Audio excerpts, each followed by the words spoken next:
Good morning. Today we are here celebrating the 73rd Republic Day.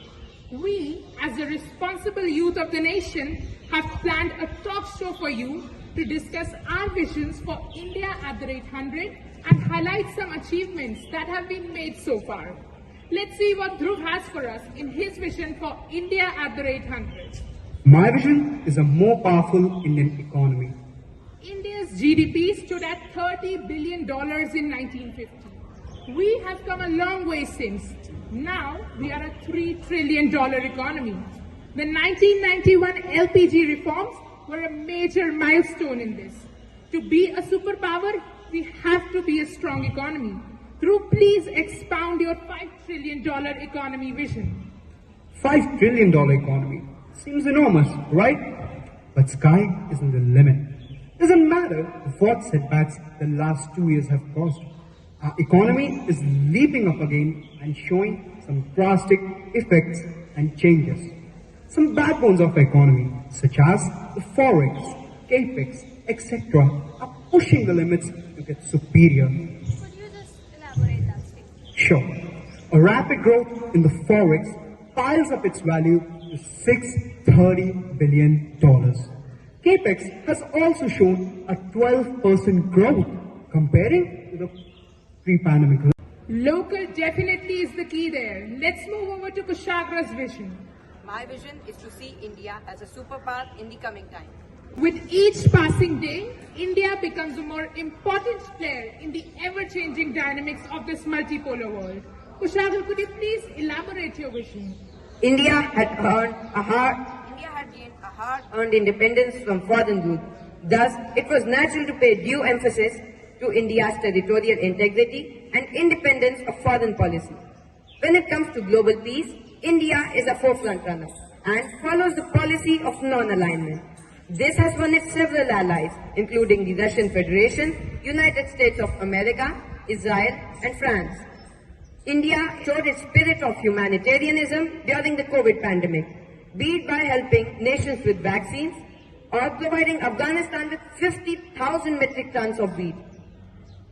A stronger China, growing Russia-China axis, and changing Middle East equation along with Pak's hindrance in the POK caused a major setback to India's growth. Thus, in the light of the changing actualities, India's cautious play of foreign policy would definitely help it emerge as a global power in the coming time. Cautious indeed. Being friends with both the US and Russia at the same time is not easy at all. But overcoming challenges is so Indian. Anyways, let's move to Manvi and see what she has in store for us. My vision is a safer India for women. India cannot be a superpower unless the women walk shoulder to shoulder with men in all spheres of life. Manvi, please expound your vision. Yatra naryasta pujante ramante tatra devta. We need not go anywhere but turn the pages of our own history book to see the examples of women empowerment. From emperors like Razia Sultan and Rani Lakshmi Bai to politicians like Indira Gandhi and Vijay Lakshmi Pandit, India has been home to some of the greatest women born. Yet, today we face the problem of gender pay gap and crimes against women. We have done a lot, but there's a long way to go. My vision is a safer India for women so that every girl can step out of her house without thinking twice and she gets what she deserves. India has a rich history when it comes to strong women. But we are working when it comes to women empowerment. Let's turn over to Sania and see what she has for us in her vision for India at the rate 100. My vision is to see a better education system in India. Sania, how do you see the education sector prospering in the coming years? The traditions of learning and education in India are as old as the history of civilization. Indian education system doesn't allow creativity. In India, education is a formality. Every Indian must get a degree of medical or engineering, whether he/she learns something or not. Children are admitted into streams which have higher pay scale or higher number of jobs, which is totally unfair. What's more is 31% of the children are not at all sent to school, poverty being one of the obstinate barriers. I strongly feel that education should reach every nook and corner of the country, even to the most deprived families. This creates a society where each and every person are known to his or her rights. Coming to the education system, the schools must lay their emphasis on conceptual learning rather than rote learning. Children should be pushed to pursue the subject in which they have interest rather than creating a differentiation between streams. I am sure if we start implementing these measures, then India would attain the level of the best education system in the world. And we know that change is inevitable and we need to change according to time. Change is indeed inevitable. From a country with 18% literacy in 1950 to one with 74%, we have come a long way.